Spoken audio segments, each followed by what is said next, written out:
The first time Ankhesenamet heard the chant, she thought it was a wind sighing through papyrus reeds on the Nile. It was a low, rhythmic hum that seemed to vibrate from the very limestone blocks of the harem's private wing. She was the youngest wife of Pharaoh Nakhnebef, a girl of 16 summers given to a man of 40, whose primary interest in her was a political alliance with her father, a powerful nomarch from the south. To the pharaoh, she was a beautiful, silent statue. To the harem, she was an outsider. It was Nefret, the second wife, who found her shivering on her balcony, straining to hear the elusive sound. Nefret was a woman carved from obsidian and honey, with eyes that held the secrets of a decade within these gilded walls. "You hear it, don't you, little lotus?" Nefret's voice was a whisper, barely audible over the distant sound of water, the breath of Batet. Ankhesenamet jumped, her hand flying to her chest. "What is it? It sounds ancient." "It is," Nefret said, a sly smile playing on her lips. "It is our ritual. The only thing in this cage of perfumed air and jealous glances that belongs truly to us." The harem of the Eastern Palace was a world unto itself, a labyrinth of lush gardens, sparkling pools, and opulent chambers. It housed the dozens of wives, concubines, and daughters of the pharaoh. It was a place of stifling luxury, where women's lives were measured in the favor of one man, and the sons they could bear him. Boredom was a poison, and rivalry was its antidote. Yet, beneath the surface of gossip and silken rivalry, something else thrived. The forbidden nightly ritual, Nefret explained later, in the secluded shade of a sycamore tree. It is a rite from a time before the Great Pyramids, from when the line between goddess and woman was blurred. It is said that the goddess Batet herself taught it to the first royal wives, to grant them a sliver of power in a world ruled by men. Power? Ankhesenamet breathed the word, her heart thrumming with a forbidden thrill. Power, Nefret confirmed. Not over the pharaoh, nor the kingdom, but over our own destinies. For one night each month, under the dark of the moon, we are not possessions. We are priestesses. The ritual, it grants wishes. It reveals truths. It can make a barren womb fertile or turn a rival's charm to dust. Her eyes glinted. It can even show you the face of the man you would have loved had you been free to choose. The hook was set. For a girl who felt like a decorative object, the promise of agency was a potent drug. Ankhesenamet's loneliness and yearning curdled into a desperate need to belong, to possess a secret that was hers alone.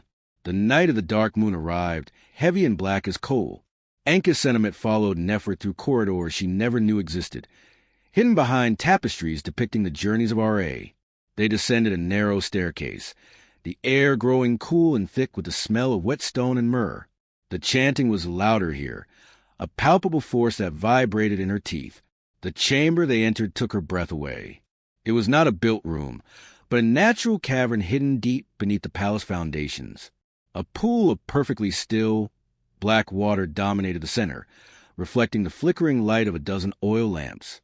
Around it, perhaps 30 women stood in a circle, from the aged chief wife, Meridmen, to girls barely older than Ankhesenamet. They were all clad in simple, unbleached linen, their elaborate wigs and jewels discarded. They were stripped of their rank, united in secrecy. Meridmen, her face a roadmap of her years, led the chant. Her voice, though raspy, held an undeniable authority. In the center of the pool, on a small stone altar, sat a statue of Batet, carved from a single piece of black diorite. Her cat eyes seemed to watch them, alive and knowing. Nefret guided Ankhesenamet to a place in the circle and pressed a small, carved scarab into her palm.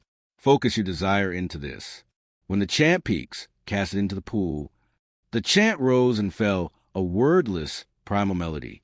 The women began to sway, their movements fluid and synchronized. Ankhesenamet, initially self-conscious, soon found herself swept up in the rhythm. She closed her eyes, clutching the scarab. What did she desire? Freedom? A child? The love of the distant pharaoh? No. Deeper than that, a more primal need surfaced. To be seen, to be powerful, to never be ignored again. She poured that singular, fervent wish into the cold stone in her hand. Now! Nefret whispered fiercely. As one, the women extended their hands, and through their tokens, scarabs, beads, small amulets, into the black pool.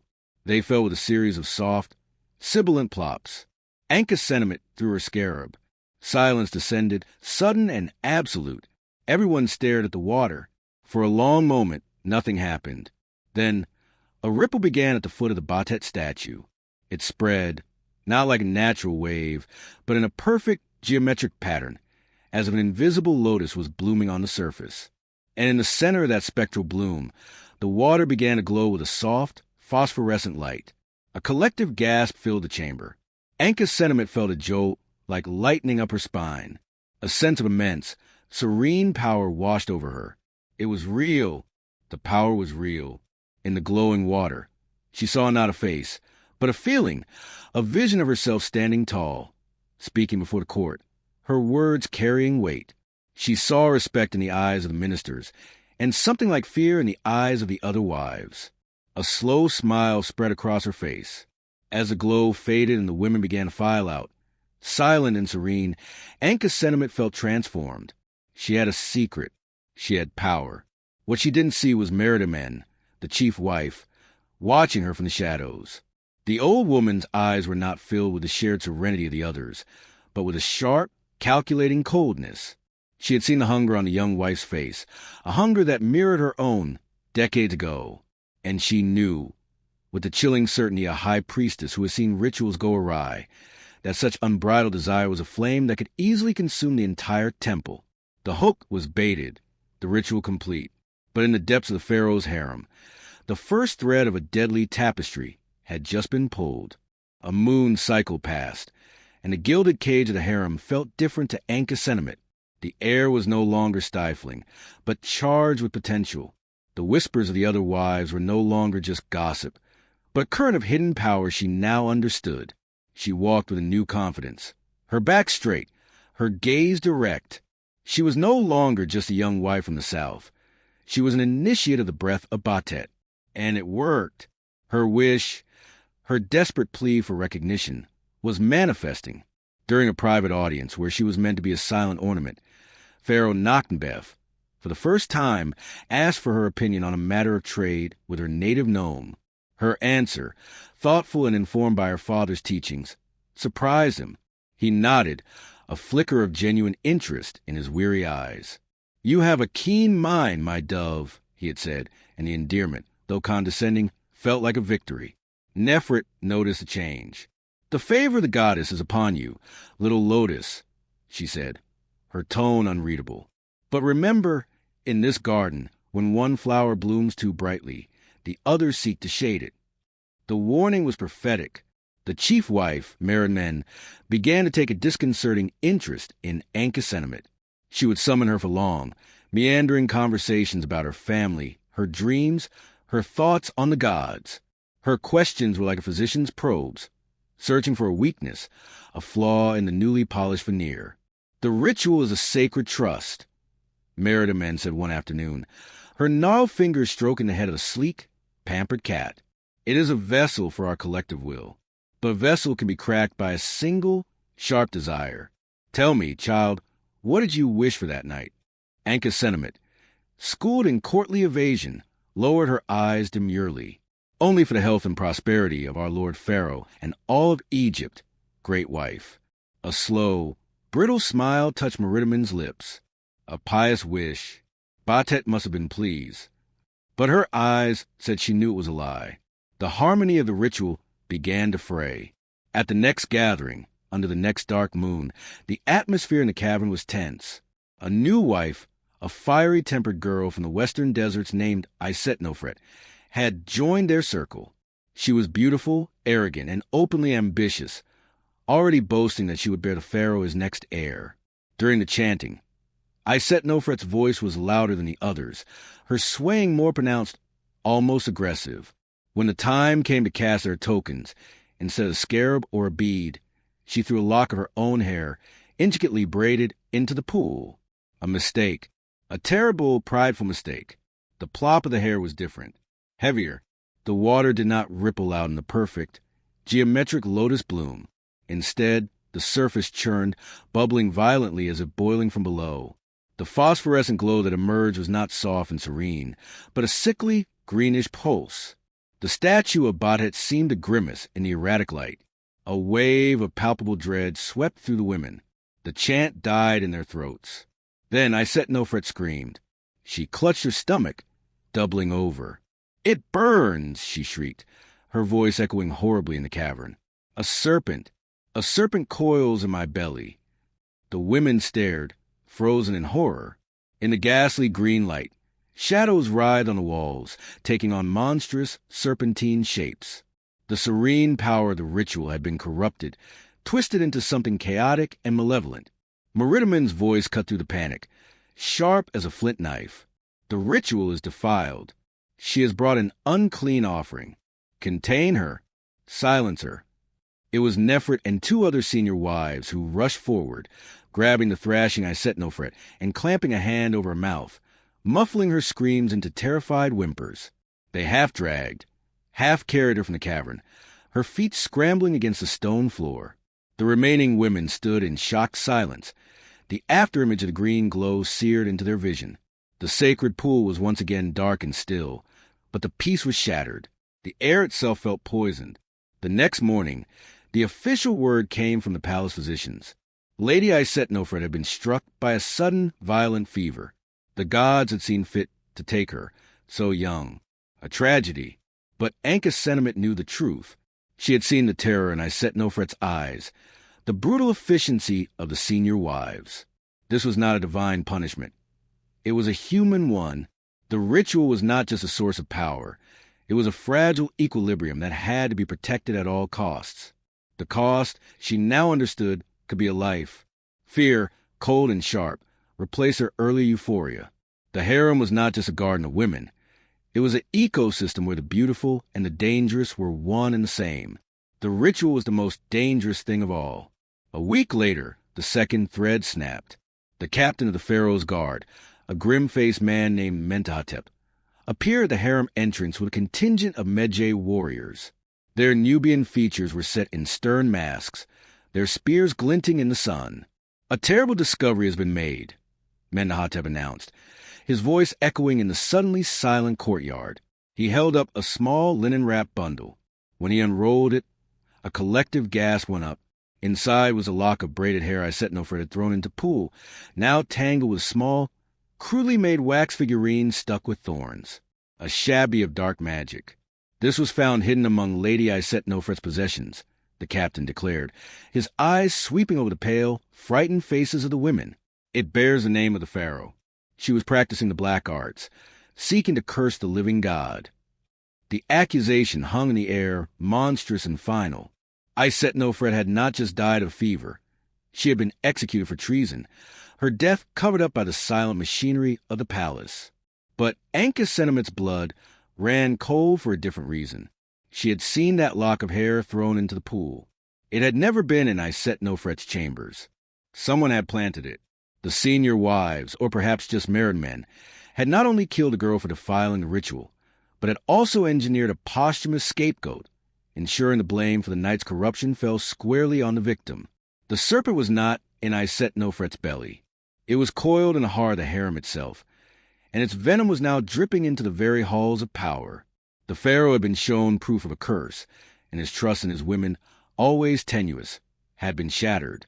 The first execution had been a secret, hidden one. The next, Anchus Sentiment feared with a sickening certainty, would be a public spectacle. The atmosphere in the Eastern Palace curdled from one of whispered secrets to one of open paranoia. The Pharaoh's guard, once a distant presence at the outer gates, now patrolled the inner courtyards. Their heavy, rhythmic footsteps were a constant reminder of the accusation that hung over them all. The Medjay warriors, with their dark, impassive eyes, saw everything and said nothing. The harem was no longer a gilded cage. It was a gilded prison under investigation. Pharaoh Nakhnebef, a man who preferred the company of his generals and architects to his wives, was a ruler deeply suspicious of any threat to his divine authority. The discovery of the cursed Shabdi was not just a personal betrayal. It was an attack on the stability of the two lands.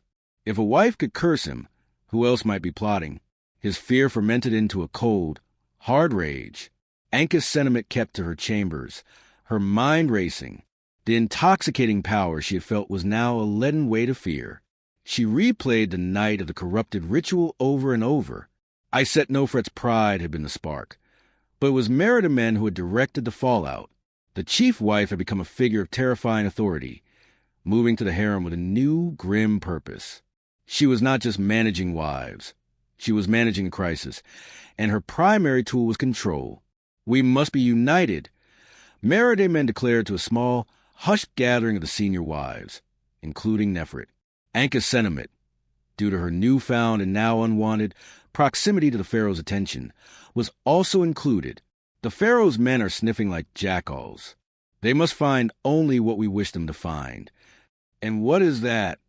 Ankhesenemet dared to ask, her voice barely a whisper. Meritamen's gaze was like stone. That Isetnofret was a lone, wicked soul, corrupted by foreign gods. That the rest of us are pious, loyal, and blameless. Any other truth would see this entire wing put to the torch. A chill settled deep in Ankhesenemet's bones. She understood the unspoken threat. The secret of the ritual was more important than any single life. Isetnofret had been sacrificed to protect it. How many more would be? Nefret, usually so confident, was pale and withdrawn. She avoided Ankhesenemet's eyes. The bond they had forged seemed afraid under the pressure. The breaking point came 10 days later. Pharaoh Nakhnebef summoned the entire harem to the great pillared hall of the palace. He sat on his throne, the double crown of Upper and Lower Egypt upon his head, the crook and flail crossed on his chest. He looked every inch the living god, and his expression was one of divine judgment. A poison has been found in my house, his voice boomed, echoing off the hieroglyph-covered walls. The treachery of one woman has revealed a rot that may go deeper. I have consulted the oracles of Ammonius-Ra. They speak of a coven within these walls, of whispers in the dark, of rites performed to defend the gods and threaten the Nile's flow itself. Ankhesenemet's heart hammered against her ribs. A coven, rites. He knew, not the specifics, but he knew it was more than one woman. She dared a glance at Meritamen. The chief wife stood perfectly still, her face a mask of serene devotion, but her knuckles were white where she gripped her staff of office. I will cleanse this house with fire and water, the pharaoh proclaimed, striking the arm of his throne. Hear my decree. Any woman found to be practicing magic, any woman found to be in possession of unapproved charms or spells, any woman who speaks of secrets that undermine my authority, shall be deemed a traitor to crown and a blasphemer against the gods. He paused, letting the terrible weight of his words settle upon them. The punishment for such treason is death, not a quiet passing, but a public execution. The Nile does not hide the sins of the unworthy. A collective, stifled sob rippled through the assembled women. Public execution meant being thrown to the crocodiles or being buried alive in the desert sands. It was a death without a body to mummify, a death that denied one an afterlife. It was the ultimate damnation. Furthermore, the pharaoh continued, his eyes like chips of flint, I am appointing Captain Menhotep as the official investigator of the Eastern Palace. He and his Medjay have my full authority to question, to search, and to detain. As the captain of the guard stepped forward and bowed, his gaze swept over the women. It was not the look of a protector, but of a hunter. His eyes lingered for a moment on Ankhesenemet, and she felt a jolt of pure terror. Did he know something? Or was her own guilt simply written on her face? The harem was dismissed, stumbling back to their quarters in a state of shock. The decree had drawn a line in the sand. The ritual, their source of power and solace, was now a death sentence. The garden had become a hunting ground. That night, in the dead dark before dawn, Nefret slipped into Ankhesenemet's chamber. Her face was gaunt with fear. We have to stop, Nefret whispered, her voice trembling. We cannot perform the ritual again. It is too dangerous. Meritamen will never allow it, Ankhesenemet replied, her own fear making her voice sharp. The ritual is her power. It is all of ours. To stop is to admit it was real, that it was something to be hidden, and to continue is to die. Nefret hissed, Do you not see? Isetnofret was just the beginning. Mentuhotep is not a fool. He will find a way down to the cavern. He will find evidence. And when he does, Meritimen will not hesitate to offer him more scapegoats to save herself and the inner circle. You and I, we are expendable Ankhesenemit. The use of her full name, stripped of any endearment, was a slap. It was the truth laid bare. They were pawns in a game played by a ruthless queen. What can we do? Ankhesenemit asked, desperation clawing at her throat. Nefret's eyes were wide, wild. I don't know, but we cannot go to the next dark moon. We must refuse. But refusing Meritimen, Ankhesenemit knew, was as dangerous as facing the pharaoh's justice. The chief wife had already proven she would kill to protect the ritual. The hooks of the harem's forbidden secret were sunk too deep, and they were now pulling everyone toward a bloody, inevitable conclusion. The question was no longer if there would be more deaths, but who would be next. The days following the pharaoh's decree were a slow, grinding torture. The Medjay were everywhere, their silent presence a constant accusation. They did not roughhouse or shout. They simply observed, their eyes missing nothing. A whispered conversation between two wives, a furtive glance, a hastily concealed object. The harem's intricate social fabric, woven from alliances and rivalries, began to unravel under the strain. Meritimen, however, became a bastion of cold resolve. She moved through the chaos with an unnerving calm, directing the women with a steely authority that brooked no dissent. She was weaving her own web, a narrative of innocence and piety, and she needed every spider to play its part. She summoned Ankhesenemit again, this time in the sacred garden of the goddess Hathor. The air was sweet with the scent of mandrakes and blue lotus. The pharaoh looks upon you with favor, child, Meritimen began, her voice deceptively gentle. Your keen mind has impressed him. This is a valuable thing. You can be a voice of reason, to assure him of the harem's unwavering loyalty. Ankhesenemit's mouth went dry. How, great wife? Captain Mentahotep will question you. Meritimen said, her eyes boring into Ankhesenemit's. He will ask about Isetnofret. You will tell him that you saw her often muttering to herself, that she collected strange herbs, that she was jealous, unstable. You will say that you believe she acted alone, a soul poisoned by Sheetan. The instructions were clear, a script written in blood. Ankhesenemit was to become Meritimen's mouthpiece, to help seal the official story and direct the pharaoh's wrath solely onto the dead girl. And the ritual? Ankhesenemit dared to ask. A flicker of annoyance crossed Meritimen's face. The ritual is our heart. It must be protected, even if it means pruning the garden more aggressively. There are those among us whose fear makes them a liability. Their tongues may wag to save their own skins. Her meaning was unmistakable.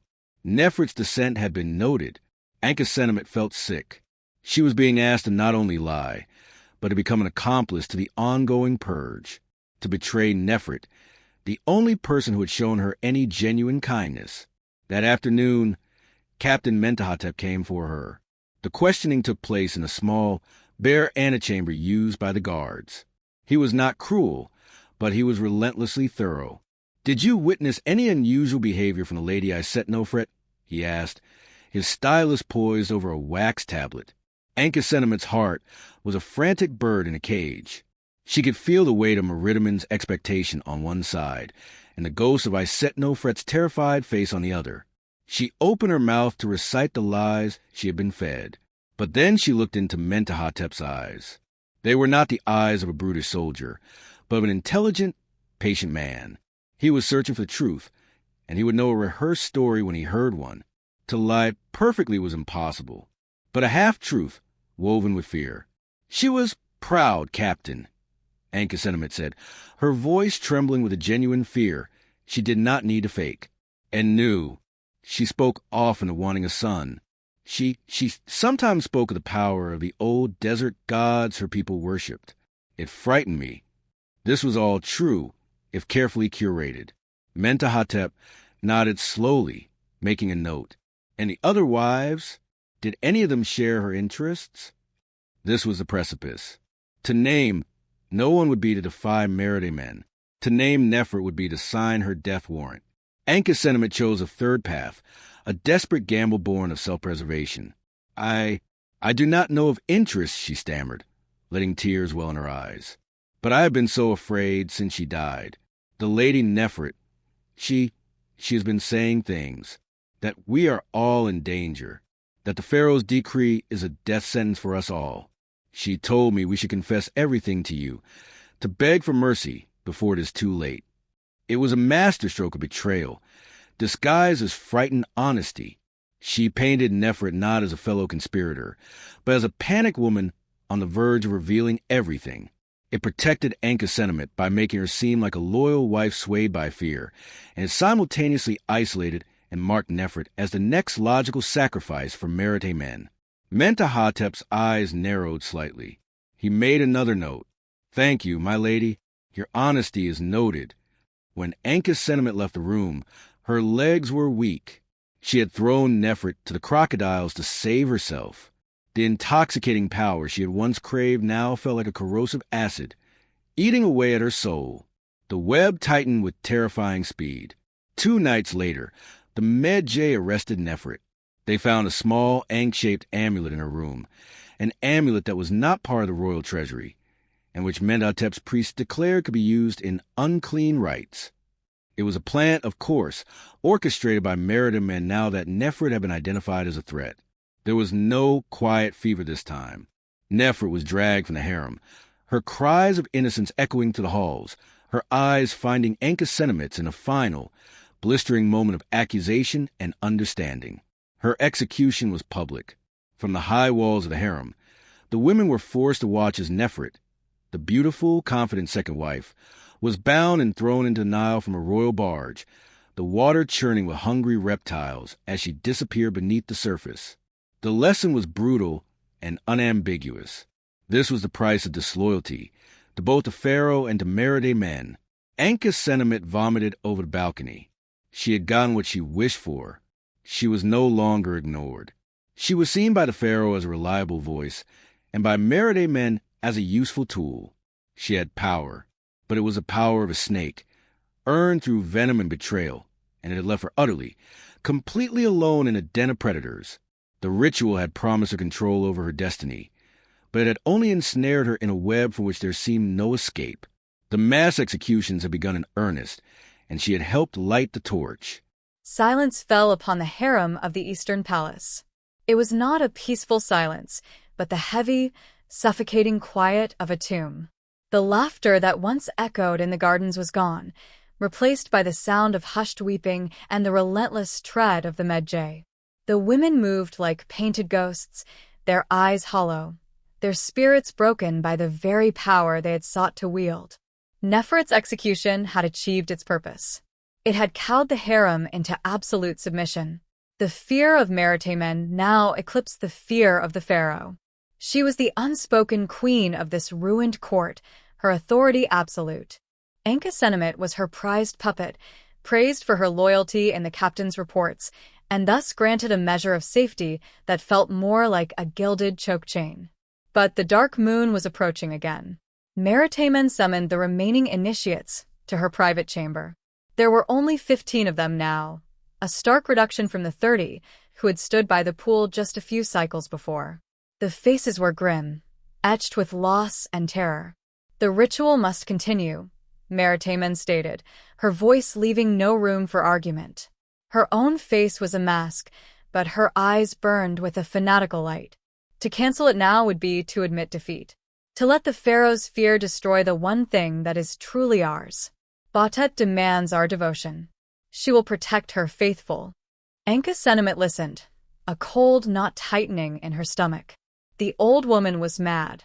The ritual had become an end in itself, a god to be worshipped even as it devoured its worshippers.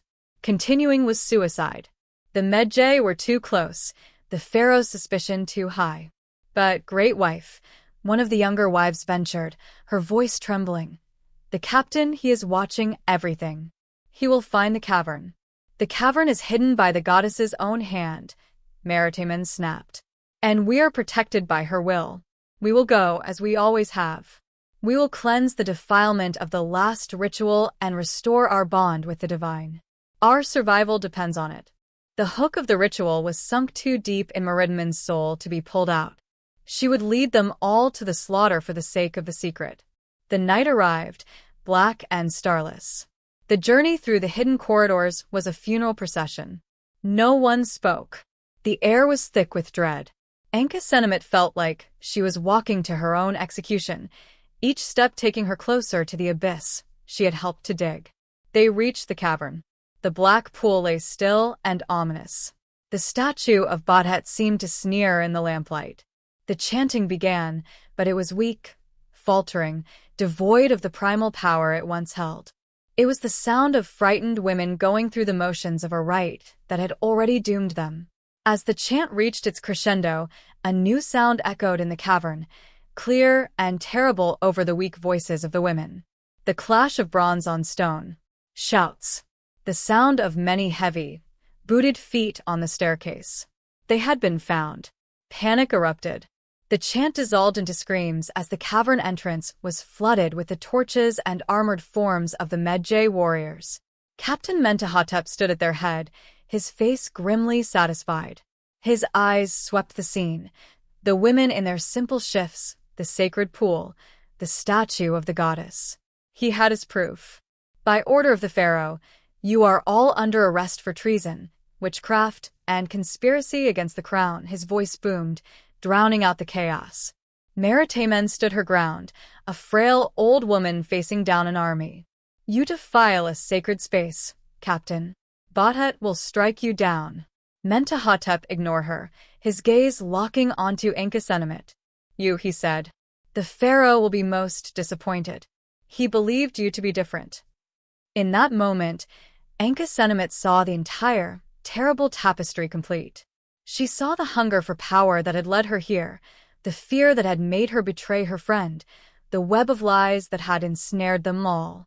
The ritual had not given them power, it had revealed the corruptible, desperate power hunger that was within them all along. She didn't try to explain. She didn't try to blame Meritamen. She simply looked at the captain, her eyes empty of everything but a profound, weary regret. The mass arrests were swift and brutal. The 15 women, from the chief wife down to the lowest initiate, were dragged from the cavern and thrown into the palace dungeons. The news spread through the city like a plague, a coven of witches in the pharaoh's own harem, practicing dark rites to curse the living god. The trial was a formality. The evidence was irrefutable. The sentence was death. The executions were the most spectacular in a generation. On a raised platform before the great temple of Karnak, under the blazing sun, all 15 women were beheaded by the Medjay executioner. Their bodies, deemed unworthy of mummification, were burned, and their ashes were cast into the Nile, to be carried away and forgotten by the land they had sought to influence. The harem of the Eastern Palace was emptied, its remaining inhabitants dispersed to remote temples or placed under permanent house arrest. Pharaoh Nakhtennbef took no new wives for years, ruling with a cold isolation, forever scarred by the betrayal of his women. And the story of the forbidden nightly ritual faded into a dark legend, a whispered cautionary tale about the dangers of power sought in the shadows, and the terrible price of a wish made not for love or peace, but for the intoxicating, destructive thrill of being seen. The ritual died that day, not with a whisper, but with the screams of its final priestesses, its legacy nothing but ashes on the water.